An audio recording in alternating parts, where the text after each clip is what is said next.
We're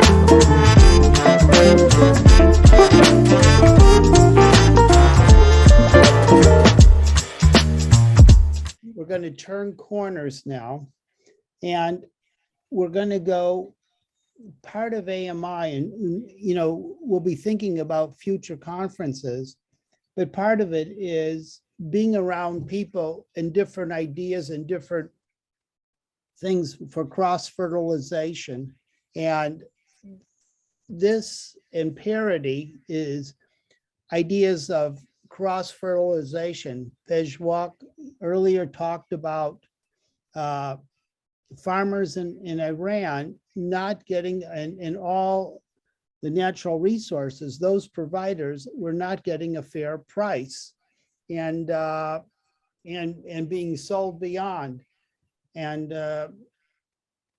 we're going to take a look at that problem, and that problem is an ongoing problem. And we're going to go on with that right now. Right now we have Geraldine Perry. Jerry is a powerful woman. She loves healthy soil, well mineralized, very organic. And if you like to read about, well, if we're going to talk about soil, we've got to talk about her most recent book, or not too recent. But anyhow, climate change and land use and monetary policy. And she's been a part thinking of monetary reform and how to go forward with a very healthy environment and very healthy soil. And we don't call it dirt. Another really fun area, as John alluded to, my interest in history.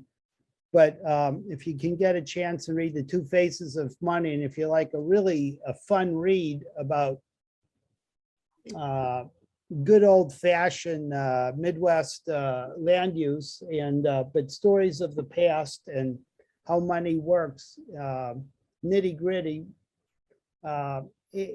it's a really good book for an introduction to money with a lot of stories and a lot of history to it.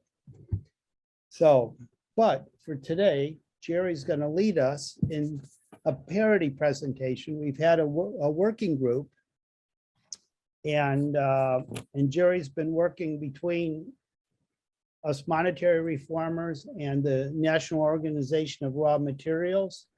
And together, we as a working group have a presentation, and Jerry has spearheaded the educational part of that, I would say, and thinking about it. And she's going to share now a slideshow with us and her thoughts. The floor is yours, Jerry. Okay, thanks, Stephen. And hello, everybody. That movie we just saw was really good. And there's elements of it that will be repeated in our PowerPoint, which I'm going to share in just a moment. I'm hoping that this PowerPoint will, at the very least, encourage all of you to maybe think outside the box when it comes to different ways of looking at how the economy really works. And I want to point out again that this PowerPoint, it has been a collaborative effort of our Parity Economics Research Team, which is composed of members of the Alliance for Just Money, associates of the AMI, and past and current officials of the National Organization of Raw Materials, or NORM for short. And I'm presenting this presentation on their behalf. And the presentation we have created really should provide everyone, in my opinion, with, this includes beginning monetary reformers to seasoned economists, but it should provide everybody with plenty of material for all of us to chew on as we move forward in our quest to be part of the solution in shaping the world of tomorrow, instead of allowing the bankers and the financial community to shape that future for us, as we've done too often and as we are doing now. I'm going to take probably my whole allotted time, so there might be a minute or two left over for questions, and if there is, Randy Cook current president of Norm will handle those questions. If not, then you can write down your questions and email them to the Parity research team in care of myself or Randy Cook. So I'm going to try to figure out how to share my PowerPoint. Okay, I think I've got it. There we go. Okay. Put it on. Can you see that? Beautiful. Okay. So the topic for today, our discussion today, is how and why monetary reform with parity is going to be the best path to what we're calling a power economy. We're going to deal with two issues. First of all, what is a power economy, or at least what do we mean by a power economy? And second, why is parity for farmers necessary? We've listed some key features of a power economy. The first one being that our nation's income and wealth can be more equitably distributed among the entire population, so long as a fairer pricing system that brings raw materials into the economy at or near their actual cost to produce. And I have to point out for just a moment, this is from a macroeconomic perspective, although it will affect small farmers in addition to the entire population, and we're going to go through that as we move forward. Another key feature of a power economy is that it is rooted in the real domestic economy where we can all live, work, produce wealth, and earn our income. Also, a power economy works for everybody, starting with those producers who harvest the raw materials we all depend on and who are most often overlooked in this whole discussion. Finally, a power economy will allow the nation to earn its way without systemic debt, as was discussed in the movie we just saw. To sum it all up, a working power economy leads toward work opportunities and a livable income for everyone in a society that's anchored by a sovereign public money system. Parity is absolutely essential for farmers. And there was a recent article in an online organization called Food First, whose mission statement, by the way, is to end the injustices that cause hunger. You may be familiar with that organization, but embellishing on their mission statement just a tad, we have small farm activist and best-selling author Vandana Shiva, who frequently points out that hunger and malnutrition are due to legalized poverty, not overpopulation or declining crop yields. So we have two excerpts from the article, the recent article on Food First, which they called "What is Parity and Why You Should Care?" And they wrote, essentially, parity is the notion that family farmers should be paid a fair price for their product, one that covers their costs and provides them with a decent livelihood. They continued later, 80 years ago, parity was a powerful concept for social and environmental justice. We no longer are an agrarian society, but agriculture and family farmers are still central to our economy, and parity is still essential for a just, transformative food system. Bottom line is that the farm problem is a price problem, and we've listed several indicators which illustrate why this is so. The first of these is are based on data collected by Norm, and it's pretty astonishing when you consider it or think about it, because during a 70-year period between 1950 and 2020, America lost an average of 920 farms per week, week in, week out for 70 years. That's almost 4 million farms. We've lost, that means the jobs that were held by the farmers who then had to go into the cities maybe to compete for jobs of city workers. It meant the decimation of rural communities, that businesses in those communities that depended on farms for their livelihood, and on it goes. Another indicator that the farm problem is a price problem has to do with farm subsidies. Farm subsidies are basically government handouts paid for with taxpayer money. And the farm subsidy program was adopted by Congress basically as a substitute for the Parity program that ran under law from 1942 to 1952. And I don't know about if you're familiar with, but many years ago, I used to subscribe to the Hightower Lowdown, put out by former Texas Secretary of Agriculture, Jim Hightower, who, among many others, was a very strong critic of farm subsidies. And in a 2007 online podcast, he said that the farm subsidy program has become a total perversion of what it was meant to be and should become again. He wrote that the New Deal concept, still valid today, was to support the public interest in having an abundance of good food produced by healthy small farms that in turn strengthen rural communities. Instead, he said, today's crop subsidy program pumps billions of dollars of our tax dollars into the corporate coffers of agribusiness giants that neither need nor deserve public support. The small guys, he asked, well, 2/3 of American farmers get zero, not a penny, from a program ostensibly passed in their name. And many of the small farmers that do get payments, those payments amount to less than $1,000 every year. This leads into our third indicator that the farm problem is a price problem when it comes to small scale family farms who must depend on off-farm income for sustenance.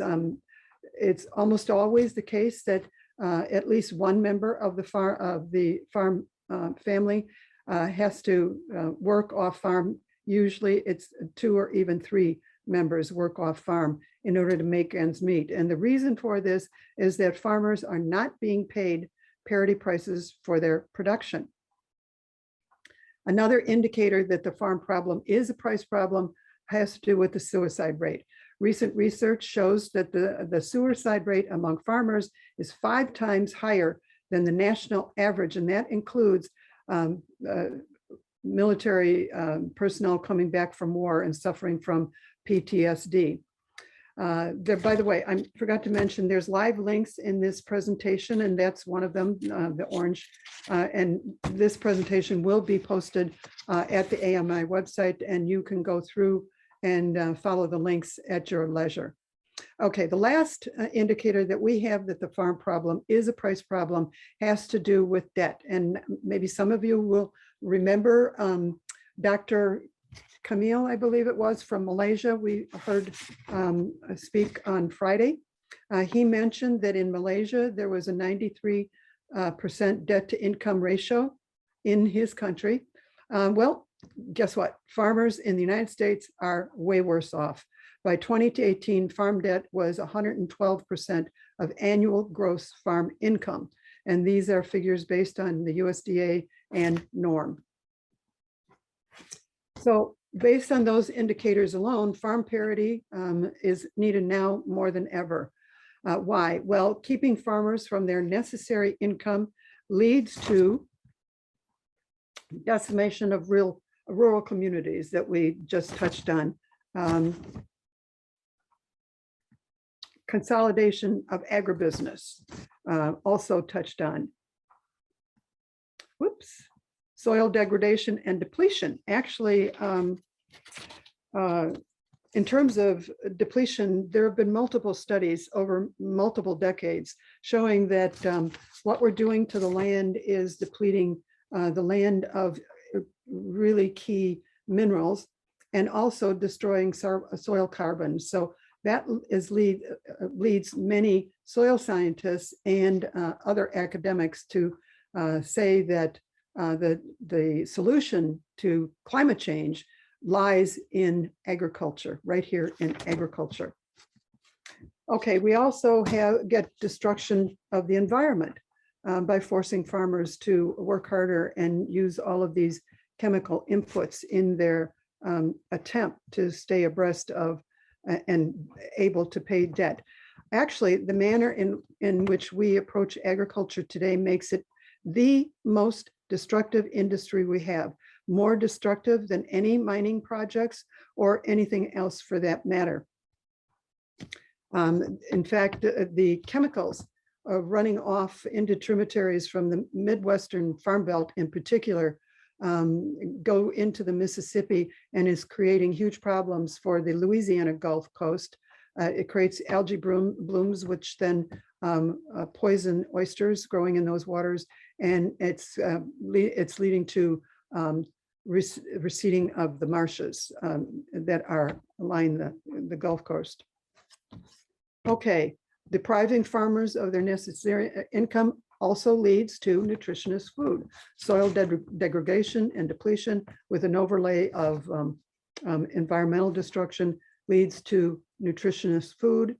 You have to eat more, in other words, and still starve, starve from lack of important micronutrients. Nutritious food leads to sick people with higher medical bills and dental bills. Low farm prices also put downward pressure on wages in the rest of the economy, as we'll be going through in a couple minutes. And this then leads to higher debt levels for everyone and puts the nation into a state of needing debt.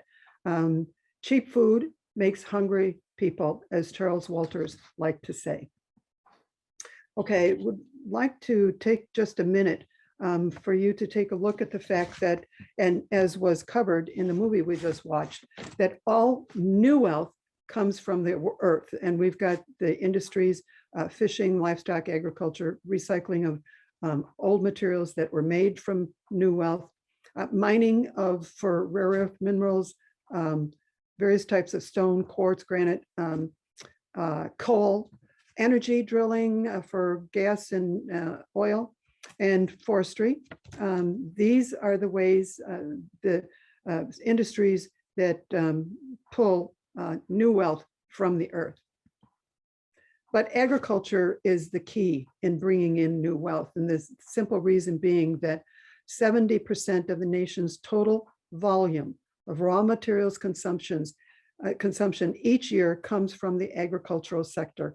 And when you think about some of the industries I just showed you, oil being one, timber being another, mineral extraction, that's an awful lot of materials new materials coming into the economy, but that still represents 30% of the new raw materials, new wealth coming into the economy. Agriculture accounts for 70%.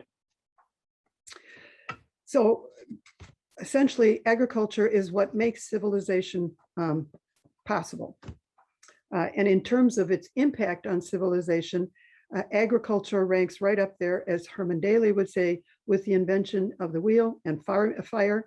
Without agriculture, we wouldn't have computers, big screen TVs, cell phones, churches, universities, or any of the other trappings of modern civilization. It is agriculture that's made all that possible. And we have a quote here from that William Jennings Bryan included in his Cross of Gold speech that he delivered to the Democratic Convention in 1896.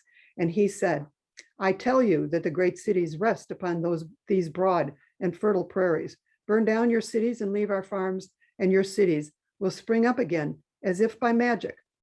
But destroy our farms, and the grass will grow in the streets of every city in the country." So bottom line, a fair pricing system for raw agricultural products is the foundation of a par economy. So for just a moment, I'd like to go over a tiny bit of history. Parity pricing for agriculture was discovered as a driver of the national prosperity during the 1930s. It was based on work that was carried out over a 3-year period done by a team from the Raw Materials National Council that was based in Sioux City, Iowa. And the team was led by an Iowa farmer by the name of Carl Wilkin. This team drew on the most thorough set of government statistics ever assembled on the planet, and these stats were used to discover the mathematical relationship between gross farm income and national income. The Wilkin team, by doing this, discovered that production of raw materials or new wealth is the primary source of earnings for national income, consumer markets, and operating profits for business. But prosperity, they found, was only available if raw materials are fairly priced at first point of sale. So we're going to take a quick look at some definitions and ways to think about parity. We've got an image on the screen showing the small gear representing the farm sector, moving the large gear representing the other parts of the physical economy. This image was copyrighted in 1941 by the Raw Materials National Council and appeared first in Prosperity, a little booklet called Prosperity is Within Our Grasp, which is available at the NORM website. It is a good source for introductions into the parity and some of what went into the Wilkin team research. Okay, our first definition comes from a little booklet called Farm Parity Prices and the War, published in 1942 by the USDA. And they said that parity for agriculture can be defined as the price for the farmer's product that will give that product an exchange value for the things the farmer needs to buy that are equivalent to the exchange value in the base period. And we're going to cover that base period idea a little bit more in a moment. But actually the parity prices for farmers was written into the Agricultural Adjustment Act of 1933. And they said there that prices to farm, they define parity prices as prices to farmers that would give agricultural commodities a purchasing power with respect to articles that farmers buy equivalent to the purchasing power of agricultural commodities in the base period. And there's that word again. A way to look at parity was provided by the Senate Committee on Agriculture and Forestry in a report they published in 1938. They first said that, this is an excerpt from their report, that, by the way, appears I think it's the second segment of Prosperity is Within Our Grasp. And there's another graph on the accompanying page that's really interesting to look at because it's trying to show how the 100-cent dollar was not achieved except within very small timeframes between the years of 1800 and 1938. In any case, an excerpt from this report from the Senate Committee on Agriculture reads, "The farm problem is a price problem." Where have you heard that before? First, they wrote the price which the farmer receives for his products, and second, the price he has to pay for the things he has to buy. They continued in another portion, "The farm dollar fluctuates the most widely, hence it's the most unstable dollar of any group that any group has to contend with." And the farm dollar, again, the chart that's on the accompanying page in Prosperity is Within Our Grasp shows that the goal is to achieve 100% dollar for all groups in the economy. I'd like you to think for just a moment about the farmer's predicament. Basically, his annual production will sell at harvest time. And it's at that one sale that he finds out what his whole year's worth of labor is going to buy. And this would be based on the bidding that takes place at the private boards of trade. And currently, that year's worth of labor is at 34% of parity, or to look at another way, 34 cents on the dollar. So the farmer is getting a 34-cent dollar, essentially. How does a farmer operate? Well, basically, the difference is made up by debt. The farmer first goes into debt, and then that is followed by nearly everyone else going into debt in the real economy, and eventually the nation taking on more debt as well. The last definition of parity for agriculture comes from the online Britannica. They wrote, in US agricultural economics, the term parity was applied to a system of regulating the floor prices of key farm commodities in order to provide farmers with the same purchasing power that they had in a selected base period. For example, if the average price received per bushel of wheat during the base period was 98 cents, and if the prices paid by farmers for other goods quadrupled, then the parity price for wheat would be $3.92, or 4 times what he was getting for it. A moment for devoted to base periods. Essentially, the base period is the key to determining present day parity prices. It represents a time bracket or time frame when various production indices like commodities, farm products, and processed foods stood at 100 for every sector of the economy. You had a 100-cent dollar, in other words. And that provided the greatest distribution of goods and services. We have 3 parity-based periods in the United States, with 1910 to 14 being the most well-known and the most commonly used. There's 2 other base periods. Pick one of them and you can come up with the same parity price. Randy Cook just shared with us a couple of weeks ago that Thomas Edison, of all people, devised another method of calculating parity that was accurate, surprisingly enough. And maybe at some point we can get into that discussion or have some of it in our resource materials. In any case, one of the best rationales for use of the term of base periods actually comes from a fellow named Thorold Rogers in a booklet he published in 1866, actually a book called History of Agriculture and Prices. You can get this online with a little bit of searching. It was a little overwhelming to me because it's got, page after page after page of statistics and data. A better place for me was Christopher Hollis's The Two Nations, and where he incorporates the thinking and the data from Thorold Rogers into his analysis of what was historical analysis of what took place in Great Britain. Okay, so what happened? Well, in 1949, Congress actually abandoned the accepted base period economic principle and put in its place what we're calling a non-principled rolling base period. And that was accomplished through a rewrite of the relevant portion of the Agricultural Adjustment Act. The problem is that this so-called rolling concept wholly ignores, categorically dismisses the characteristics of a balanced base period, and thereby introduces a bias that structurally ratchets down farm prices and forces the economy to rely on debt. And that, of course, not coincidentally, favors the banks.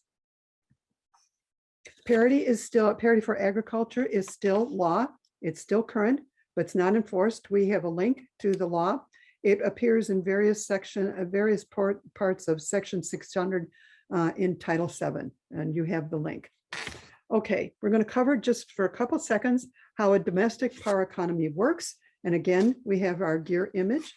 The first thing we have about economic cycles in the real economy is a quote provided by Charles Walters, himself an economist, in his book Unforgiven. And it's from Carl Wilkin, who headed up the parity research, the National Raw Materials Council, and conduct in their research from 1933 to 36. Wilkin said, an economic cycle always starts with raw materials production, which has its origin in the laws of energy. The whole of human existence has to do with using energy. And those words actually harken back and echo what the concepts that Frederick Soddy, a guy by the name of Frederick Soddy, was describing in his book that he published in 1924, I think it was, Wealth, Virtual Wealth and Debt. For those of you who don't know, Frederick Soddy was a British chemist who also mastered finance and economics, among other disciplines. In 1934, I think he wrote The Role of Money, which many call one of the best books on money ever written.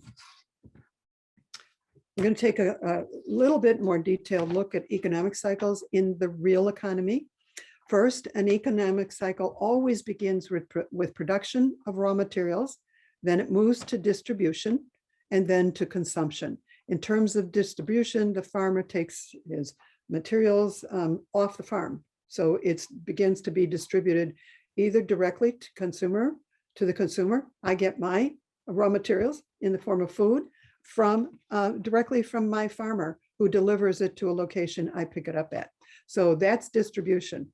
Number two, the cycle will repeat itself. These economic cycles rather repeat themselves continuously and overlap with each other because they all have different starting points. And number three, an important element of these cycles is that nearly all consumers are also either producers or distributors of the wealth. And we looked at some of the producers in the beginning slides of this presentation, but distributors might be a little bit more difficult. Distributors include those who transport the raw materials from one place to another. They include advertising, people who work in advertising, in accounting, in transportation, and in packaging and retailing, and all sorts of those are distributors of the wealth. Finally, one person's costs are another person's income in the real economy. That kind of defines the par domestic exchange economy. Again, all new wealth comes from the earth. And if you look at our little image here, we've got the farmer, the arrows are moving clockwise in this image.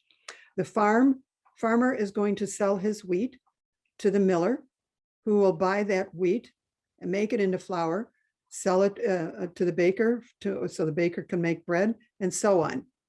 But the money that's involved in these sales and purchases will pass from hand to hand in the opposite direction that raw materials enter the economy. So you have the miller purchasing some wheat from the from the farmer, so he can make it into flour, and that represents a cost to the miller, but income to the farmer.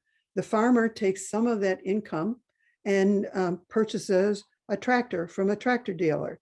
So that's a cost to the farmer, income to the tractor dealer, and so it goes around the cycle. Distribution is a very important part of a Pareconomy. The whole process actually involves distribution of income, or if you want, the way in which the wealth of the nation is divided among three categories: those who produce, those who distribute goods and services, and those who consume goods and use services. Any cuts in farm prices are going to lead directly to reduced consumer buying power, reduced factory output, and increased unemployment. We're going to take a pause here and just state what should be a given. The sovereign monetary system enables wealth distribution to the many, particularly when parity for agriculture is incorporated into that system. That will make it stick, essentially. The current monetary system, as we all know, inhibits wealth distribution and actually concentrates wealth from the many to the few, and that's by design. As Josh Murray points out in his book, Debt by Design, and it's pointed out elsewhere. So we're going to tackle now how Wilkins' team discovered a natural law of economics. And what they did was take advantage of Simon Kuznets' national income equation. And again, there's a link to some of the data that's available, I think, at the St. Louis Fed website. What happened, what Simon Kuznets did was actually provide the tools. Simon Kuznets is a very famous economist who actually was first part of a team headed up by Wesley Clare Mitchell, I think in the 1910s and 20s. And it was that team that amassed the largest and most accurate, significant data ever to be amassed on the globe. What Kuznets did was take that those statistics and develop what we're calling an analytical sorting box. that could be useful for measuring and calculating national income. He developed 6 of these sorting boxes through which he collected data for the productive economy. He eliminated deliberately the fire sectors, finance, insurance, and real estate from his data analysis because they did not contribute to the necessary elements of a physical economy. So with using that data, and between the years of 1933 to 1936, Carl Wilken and his team discovered that all new wealth production in a power economy operates according to a natural law of economics. Simply stated, raw materials production, especially from agriculture, is in fact the driver of the national economy. The Wilken team also found that agriculture has a multiplier, as do all segments of the economy. For example, for every dollar of gross raw material income, there are $5 added to national income. But importantly, what Wilken and his team found was that for every dollar of gross farm income added, there was $7 added to the national income. And this was for the time period that they were analyzing this data. That the multiplier they discovered actually expressed the current state of the arts of economic production and distribution at that time, which was basically the tools and methods used in farming at that time. And these change and usually improve over time. And that means that today, for every dollar of gross farm income that's added, there are maybe nearly $8 to, and some are calculating nearly $9 that are added to the national income due to improvements in the state of the arts. Another thing the Wilken team found was that market prices lower than parity prices actually led the nation into unpayable debt. We're going to take a real quick look at comparing the parity exchange formula versus the supply and demand theory using Wilken's discoveries, which said that so long as raw materials entered the trade channels at prices in balance with the rest of the economy, national income was always at that time 7 times the farm income. Now it's more than that due to improvement in state of the arts.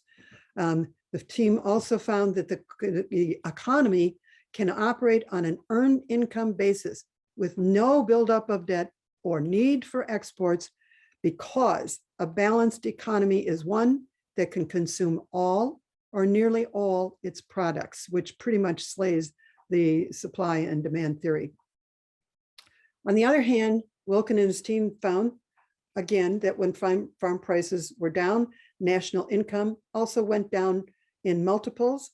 Just as an example, for every 1% that farm prices fell below parity, there'd be a 1% increase in unemployment, a 1% loss in factory production, and a loss in national income, equal to 7 times the loss in farm income.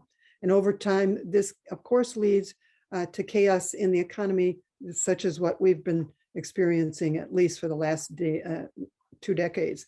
And these this information is from chapter 12 of the online book, Nature of Wealth by Lundgren and from now. There's a link to it that you can take a look at yourself. But in order to avoid total chaos in this type of economy, debt levels must be expanded continuously. And all of what Wilken and his team found was based not on theory, but on meticulously collected data, painstakingly analyzed. So what is the proof of this natural law of economics? Well, in a word, predictability. That's the proof. For example, the Wilken formula accurately predicted America's national income 14 years running. That is astonishing when you think about it. They gave up offering their predictions because, after 14 years, people just stopped listening. The Wilken and his team also found that because raw materials income always precedes annual reports by about 6 months, they could forecast national income in advance. Bottom line, Raw materials production, especially from agriculture, is in fact the the driver of the national economy. One more time, all new wealth comes from the earth. And in a power economy, it operates according to a natural law of economics. A power economy secured by farm parity and equitable trade, we'll get to next, ensures that adequate earned income will be distributed throughout the economy as widely and fairly as possible. It does not just involve farmers. There's two parts to maintaining parity. The first is to enforce existing law, which basically provides a very simple mechanism for establishing floor and ceiling national prices for 5 key storable non-GMO commodities. And again, the link to the law is there. We have to mention here that when a valid parity price program was working between 1942 to 52 per law, there was no need for government subsidies. Okay, so the second part to maintaining parity involves enhancing existing law with a system of equitable trade tariff accounts, or ETTA for short, which are financed by duties paid by importers of a nation, with the ETTA fund balances being made available to the exporter for purchase of American-made goods. And that's going to, over time, equalize the value of raw materials traded between nations, and it'll help establish conditions of parity in all nations. So essentially, equitable trade supports domestic production, first by equalizing the price of raw materials and manufactured goods traded between nations.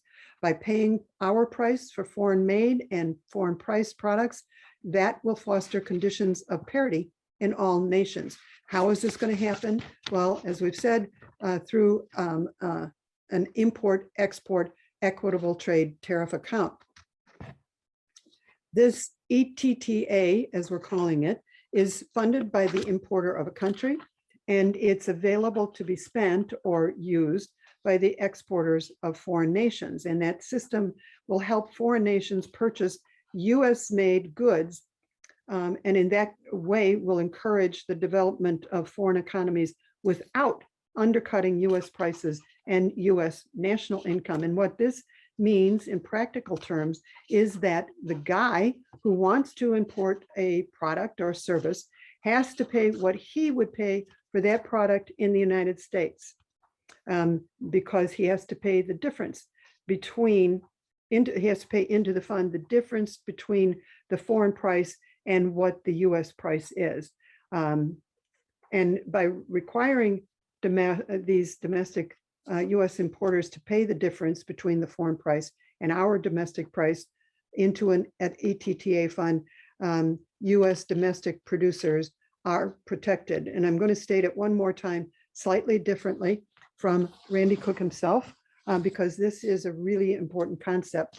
The ETTA account will receive a payment from the importer, which is the difference between the foreign price and our domestic parity price. And it represents really a credit entry into the ETTA account for the country of origin to be used by that country when they purchase something from the US. And if they don't use that purchasing power in that account, then after some period of time, Norm has suggested a year, the balance in that account would transfer into the US Treasury Fund's general account. In the end, it's a win-win situation for both sides of this trade transaction. Today, the private money power uses its control of international prices to ruin farmers and cause them to substitute debt for earnings. And of course, speculators and bankers grow richer with the ups and downs of trade. This is by design, and they're growing obscenely rich recently. I'm going to skip our little example. You can read that on your own because I see I'm running out of time. But to sum it up, in conclusion, both the AMI and Norm want a just world and therefore fight the private money power. Both want to get US sovereign money into the hands of our citizens. What the AMI has been doing is through legislation such as the NEED Act to get Congress to create and distribute new sovereign money for things like raw materials, parity prices, infrastructure, education, healthcare, and so on. The mission of the AMI is to teach the truth about money and credit. Norm, for its part, works to educate both officials and regular citizens, farmers as well, about parity prices and how they're the best way to distribute US money as earned income to producers, laborers, and owners. Their mission is to teach the truth about economics and prices. And with that, I'm going to conclude, except with our selected sources. There's live links there. This presentation, again, will be posted on the AMI website soon. Thank you, everyone, for your attention. Thank you very, very much, Jerry. Beautifully done. And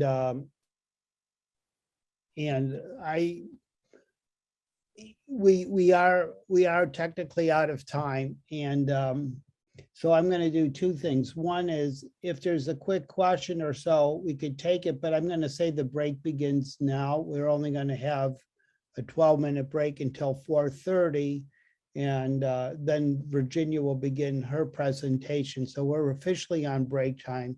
But if there's a quick question for Jerry, I'm happy to entertain it. And we have Sam.